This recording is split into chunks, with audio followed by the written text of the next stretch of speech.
राजस्थान में सियासी घमासान और ज्यादा तूल पकड़ रहा है। सचिन पायलट के आला कमान से इस मुलाकात के बाद राजस्थान में राजनीतिक संकट और ज्यादा गहराने की उम्मीद है। आशंका है कि इससे दोनों गुटों के बीच टकराव और ज्यादा बढ़ेगा। संभव है कि जल्द ही गहलोत भी आला कमान से मिलकर पायलट के इन दावों का जवाब दे सकते हैं। बताया भी जा रहा है कि अब आला कमान भी इस मामले को ज्यादा लंबा खींचने के बजाय जल्द ही कोई बीच का रास्ता निकालकर समाधान करने के मूड में है। सचिन पायलट ने आला कमान से मिलकर अशोक गहलोत के दावे को खारिज कर दिया। उन्होंने कहा, अशोक गहलोत जी एक वरिष्ठ और अनुभवी नेता हैं और पार्टी ने उन्हें बहुत मौके दिए हैं, बहुत पदों पर वो रहे हैं। आज भी वो राजस्थान के मुख्यमंत्री के रूप में काम कर रहे हैं। मैं नहीं जानता हूँ कि उनको एडवाइस कौन करता है या किसके कहने पर ऐसी बातें बोली जाती हैं, लेकिन आज से पहले भी अशोक गहलोत जी ने बहुत सारी बातें मेरे बारे में बोली। मुझे इन्होंने नकारा कहा, निकम्मा कहा, गद्दार कहा और आरोप लगाए। मैं समझता हूं कि इस प्रकार के बिल्कुल झूठे और बेबुनियाद आरोप लगाने की आज जरूरत नहीं है। इसके साथ ही सचिन पायलट ने दावा किया कि गहलोत के हटने से ना तो राजस्थान में कांग्रेस को कोई खतरा है और ना ही यहाँ की सरकार को। साथ ही मुख्यमंत्री अशोक गहलोत ने एक इंटरव्यू में कहा है कि सचिन पायलट के पास 10 एमएलए भी नहीं हैं। वो कैसे मुख्यमंत्री बन सकते हैं। तो वहीं गहलोत मंत्रिमंडल के राज्य मंत्री राजेंद्र गुढ़ा का दावा है कि कांग्रेस के 80% विधायक आज सचिन पायलट के साथ हैं। सच्चाई क्या है? अशोक गहलोत के बयान में दम है या फिर राजेंद्र गुढ़ा सच कह रहे हैं? ये तो तमाम सवाल हैं। 80% से ज्यादा एमएलए सचिन पायलट साहब के साथ यदि नहीं हो तो पायलट साहब अपनी कुर्सी की दावेदारी छोड़ देंगे मुख्यमंत्री की सीट से। 80% से ज्यादा।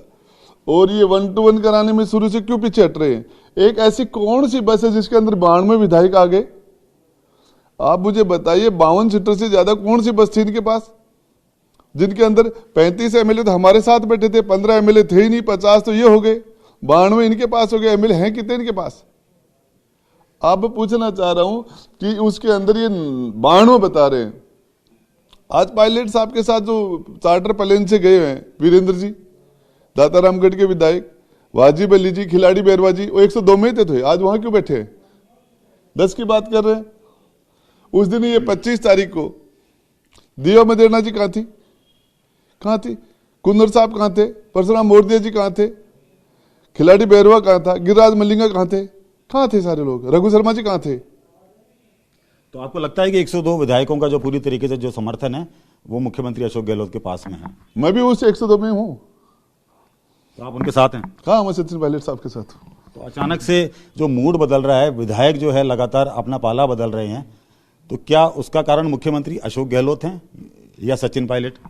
देखिए, पायलट साहब के बिना राजस्थान के अंदर कांग्रेस यदि कांग्रेस पार्टी पायलट साहब के बिना चुनाव में जाएगी तो फॉर्चूनर में आ जाएंगे एमएलए। गुढ़ा लगातार सचिन पायलट को मुख्यमंत्री बनाने की पैरवी कर रहे हैं। ऐसे में ये स्पष्ट है कि गहलोत के दावे में सच्चाई नहीं है। गुढ़ा कई बार मीडिया में बयान दे चुके हैं कि राजस्थान कांग्रेस में सचिन पायलट से बेहतर कोई नेता नहीं है जो कांग्रेस को जीत दिला सके। उन्होंने कहा कि गहलोत के नेतृत्व में 2 बार विधानसभा चुनाव हुए, दोनों ही बार कांग्रेस को करारी हार का सामना करना पड़ा।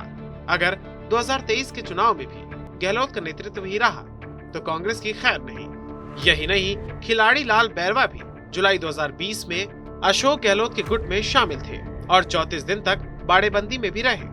पहले वो अनुसूचित जनजाति आयोग के अध्यक्ष हैं। बैरवा पिछले 3 महीने से सचिन पायलट को मुख्यमंत्री बनाने की मांग कर रहे हैं। उन्होंने बाकायदा मीडिया के सामने कई बार बयान भी दिए हैं कि सचिन पायलट की मेहनत के कारण ही वर्ष 2018 के चुनाव में कांग्रेस ने जीत दर्ज की थी। पायलट ही मुख्यमंत्री पद के सच्चे हकदार हैं। उन्हें शीघ्र ही मुख्यमंत्री बनाया जाना चाहिए। बैरवा के बयान से स्पष्ट है कि वो गहलोत के साथ नहीं है। बैरवा के बयानों से गहलोत के दावे की पोल भी खुलती हुई नजर आ रही है। आप नहीं समझे बात को। सचिन पायलट एक पार्टी का वफादार सिपाही है। उन्होंने जो अभी तय हुआ है कि जो भी आला कमान तय करेगा, सब तो यही मंशा है, जो आला कमान फैसला करेगा वो मंजूर। वाजिब अली बसपा के टिकट पर चुनाव जीत कर आए थे और बाद में कांग्रेस में शामिल हो गए। जुलाई 2020 के सियासी संकट के दौरान वाजिब अली भी अशोक गहलोत के समर्थन में थे। लेकिन राजेंद्र गुढ़ा का दावा है कि आज वाजिब अली सचिन पायलट के समर्थन में खुलकर खड़े हैं। अगर किसी को विश्वास नहीं तो वाजिब अली से बात करके सच्चाई खुद ब खुद पता कर लें। गुढ़ा का दावा है कि अशोक गहलोत के साथ 102 विधायक खड़े होने के बयान में भी कोई दम नहीं है। यही नहीं, दिव्या मदेरणा साफ तौर पर कह चुकी हैं कि वो किसी के भी पाले में नहीं है। वो तो कांग्रेस आलाकमान के पाले में है और पार्टी के साथ ही खड़ी हैं। लेकिन दिव्या ने पिछले दिनों अपने ट्वीट में साफ तौर पर कहा कि कांग्रेस के असली गद्दार तो शांति धारीवाल, महेश जोशी और धर्मेंद्र राठौड़ हैं। राजेंद्र गुढ़ा कहते हैं कि दिव्या जब स्पष्ट कर चुकी हैं कि वो किसी भी खेमे में नहीं है, तो गहलोत ये दावा कैसे कर सकते हैं कि उनके साथ 102 विधायक खड़े हैं। गहलोत गुट के साथ डटकर खड़े रहने वाले प्रताप सिंह खाचरियावास ने भी पिछले दिनों चुनौती दे डाली। खाचरियावास ने कहा, मुख्यमंत्री ने मंत्रियों के अधिकारों पर कब्जा कर लिया है। आईएएस अफसरों की एसीआर भरने का अधिकार संविधान के मुताबिक मंत्रियों का होता है, जबकि राजस्थान में मंत्रियों का हक मुख्यमंत्री ने ही छीन लिया है।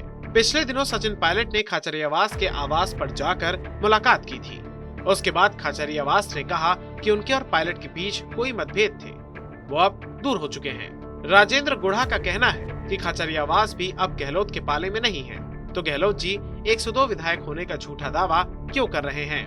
राजेंद्र गुढ़ा ने गिरिराज मलंगा, वीरेंद्र सिंह और परसराम मुरदिया सहित कई विधायकों के नाम गिनाते हुए कहा कि अधिकतर विधायक गहलोत का साथ छोड़ चुके हैं। वो सब कांग्रेस आलाकमान के साथ खड़े हैं। अगर कांग्रेस हाईकमान सचिन पायलट को मुख्यमंत्री बनाने का निर्णय लेते हैं तो सभी विधायक उनके समर्थन में हैं। पायलट से किसी भी विधायक को कोई प्रकार की आपत्ति नहीं है। राज्य मंत्री राजेंद्र सिंह गुढ़ा ने कहा कि 25 सितंबर को शांति धारीवाल के बंगले पर हुई बैठक के बाद ये दावा किया गया कि कांग्रेस के 92 विधायकों ने अपने इस्तीफे दे दिए हैं। ये झूठ जानबूझकर फैलाया गया, जबकि इसकी असली सच्चाई सब जानते हैं। गुढ़ा का कहना है कि उस दिन कांग्रेस के 35 एमएलए मुख्यमंत्री निवास पर मौजूद थे, तो पीछे 92 विधायक कौन से थे जिन्होंने इस्तीफे दिए? क्या एक बस में 92 विधायक एक साथ बैठकर गए थे, जबकि उस समय 10 लोग ही बस में शामिल थे जो विधायक नहीं थे? ऐसे में ये स्पष्ट है कि एक सोचे समझे षड्यंत्र के तहत झूठ फैलाया गया।